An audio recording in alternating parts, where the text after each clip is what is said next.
नमस्कार सभी छात्र छात्राओं को नमस्कार। आज हम बीए सेकेंड ईयर हिंदी साहित्य के प्रथम प्रश्न पत्र के अंतर्गत अपने काव्य गुणों का नियमित अध्ययन करते हुए आज हम अपने अगले गुण की ओर बढ़ते हैं। पिछली क्लास में हमने काव्य गुणों की परिभाषा और उनके भेदों को करते हुए हमने सबसे पहले गुणों का जो विश्लेषण किया था उसमें हमने सबसे पहले किया था माधुर्य गुण कि माधुर्य गुण क्या होता है। गुण कितने होते हैं? गुण 3 होते हैं और 3 गुण के नाम कौन कौन से हैं? माधुर्य गुण है, ओज गुण है और प्रसाद गुण है। अब इन गुणों का जो प्रयोग है वो क्यों उचित माना गया है? क्यों माना गया है? क्योंकि ये क्या है? काव्य की शोभा के क्या हैं? उपकारक धर्म हैं। काव्य को आकर्षक बनाते हैं, काव्य में शोभा उत्पन्न करते हैं, इसलिए गुणों को आवश्यक माना गया है। साथ ही गुणों का जो हमने सबसे पहले देखा था कि हमने पिछली क्लास में हमने अध्ययन किया था माधुर्य गुण का कि माधुर्य गुण का प्रयोग कौन कौन से रसों में होता है? श्रृंगार में होता है, करुण में होता है, शांत रसों में। शांत रस में इस गुण का प्रयोग हमें देखने को मिलता है। तो आज हम आगे बढ़ते हुए हमारा दूसरा जो काव्य गुण है ओज गुण, उसके बारे में अध्ययन करते हैं कि ओज गुण क्या होता है। देखिए, जिस काव्य को पढ़ने या सुनने से हमारे मन में उत्तेजना या उत्साह का भाव जागृत हो, उत्तेजना का भाव हो या उत्साह का भाव जागृत हो, तो वहां कौन से गुण होता है? वहां ओज गुण होता है, ओज उत्साह का। तो देखते हैं ओज गुण किसे कहते हैं।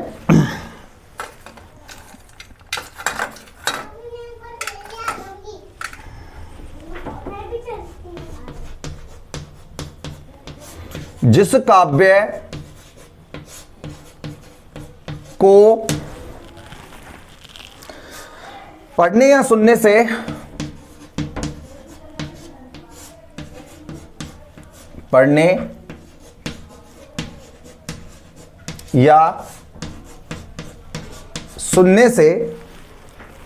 मन में आवेग या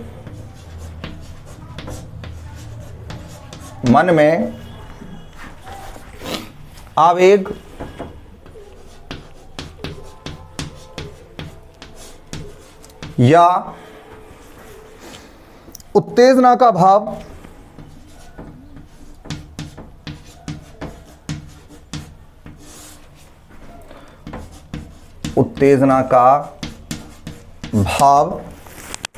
उत्पन्न हो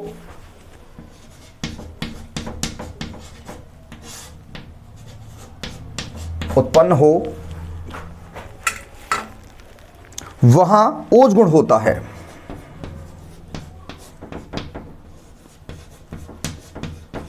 ओज गुण होता है कि जिस काव्य को पढ़ने या सुनने से मन में आवेग या उत्तेजना का भाव उत्पन्न हो वहां ओज गुण होता है।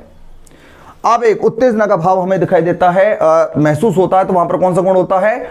ओज गुण होता है। अब देखिए निम्न वर्ण हम देखते हैं,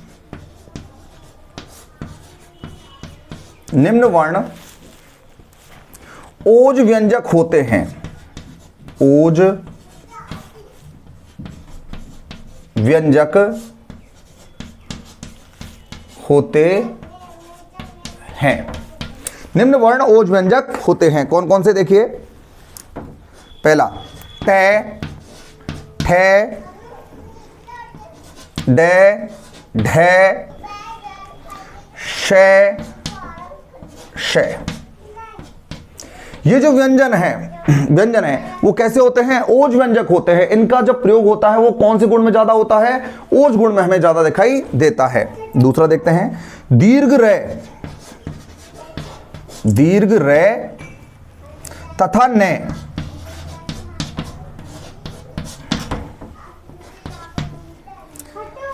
संयुक्त वर्ण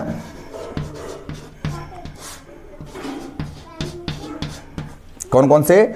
जैसे ख, छ, ठ, थ आदि। संयुक्त वर्ण क, छ, ठ, थ, ये इस प्रकार यदि संयुक्त वर्ण आते हैं तो कौन से होते हैं? वे ओज व्यंजक होते हैं। ओज गुण में इनका ज्यादा प्रयोग हमें देखने को मिलता है। रैकार से संयुक्त वर्ण,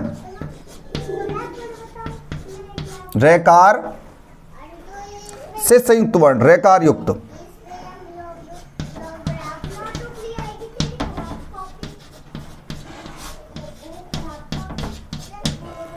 वर्ण, जैसे रैकार जन्म लगा हुआ हो, क्रय,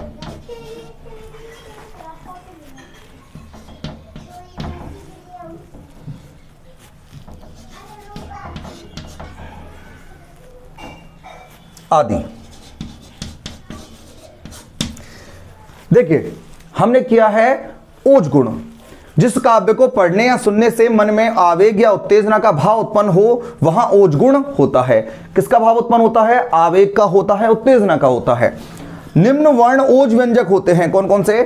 टे, ठे, डे, ढे, शे, से। ये कैसे होते हैं? ओज व्यंजक होते हैं। इनका जब प्रयोग होता है वो किस गुण में ज्यादा होता है? ओज गुण में ज्यादा होता है। दीर्घ रे, रा, इस प्रकार से ने, ये किसमें होते हैं? ओज गुण में ज्यादा होते हैं। संयुक्त वर्ण ख, च, ठ, थ आदि जुड़े हुए जो वर्ण होते हैं वो ज्यादातर किसमें? ओज गुण में हमें ज्यादा दिखाई देते हैं। उनका प्रयोग हमें ओज गुण में ज्यादा देखने को मिलता है। रैकार से युक्त क्रे, क्र, त्रि आदि, इस प्रकार रैकार से युक्त जो वर्ण होते हैं, व्यंजन होते हैं, उनका प्रयोग हमें कौन से गुण में? ओज गुण में हमें ज्यादा दिखाई देता है। अब देखते हैं कि इस गुण की, ये गुण जो है वो कौन कौन से रसों में हमारे लिए प्रयुक्त होता हुआ दिखाई देता है। तो देखिए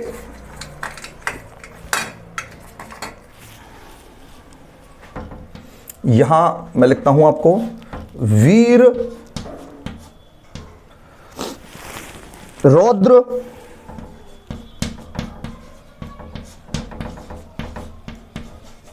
बीभत्स, भयानक रस में। ओज गुण का प्रयोग कौन कौन से रसों में ज्यादा दिखाई देता है, देखने को मिलता है? वीर, रौद्र, बीभत्स व भयानक रसों में इसका प्रयोग हमें ज्यादा दिखाई देता है। इन रसों में ओज गुण का प्रयोग होता है। हमने कल पढ़ा था कि माधुर्य गुण का प्रयोग कौन कौन से रसों में होता है? श्रृंगार में होता है, करुण में होता है और शांत रसों में उनका प्रयोग हमें माधुर्य गुण का ज्यादा देखने को मिलता है। इसी प्रकार जो ओज गुण है वह किस कौन कौन से रसों में मिलता है? वीर, रौद्र, बीभत्स और भयानक रसों में इसका प्रयोग हमें ज्यादा देखने को मिलता है। अब यहां ओज गुण में देखिए, हम हमारे पाठ्यक्रम में काव्य रीति भी हैं और काव्य गुण भी हैं और काव्य दोष भी हैं। तो हमें यहां गुण के आधार पर यह निर्धारित हो जाना चाहिए कि जिस प्रकार का हमारा गुण है, कि कैसा गुण है काव्य में, उस गुण के अनुसार ही रीति का, शैली का प्रयोग होता है, ढंग का प्रयोग होता है। किस ढंग से प्रयोग करें हम, कैसा गुण है भाई, कैसा इसका भाई गुण जैसे है उसी के साथ उसका उस जैसा ही व्यवहार, उस जैसी ही परंपरा का पालन हमें करना पड़ता है।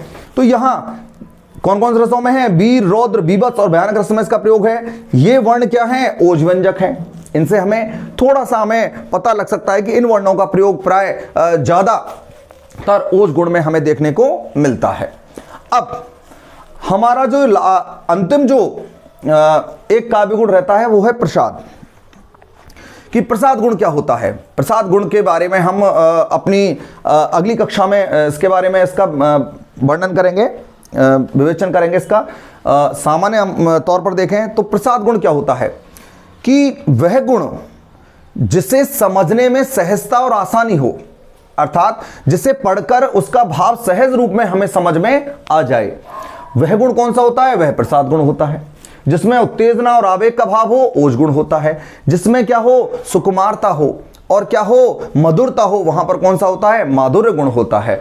तो इस प्रकार से तीन गुण हैं हमारे। तीन, आज हमने दो गुण किए हैं। दूसरा गुण क्या है? ओज गुण। अब हमारा रहता है एक प्रसाद गुण, जिसके बारे में हम अपनी अगली क्लास में इसके बारे में हम अध्ययन आरंभ करेंगे।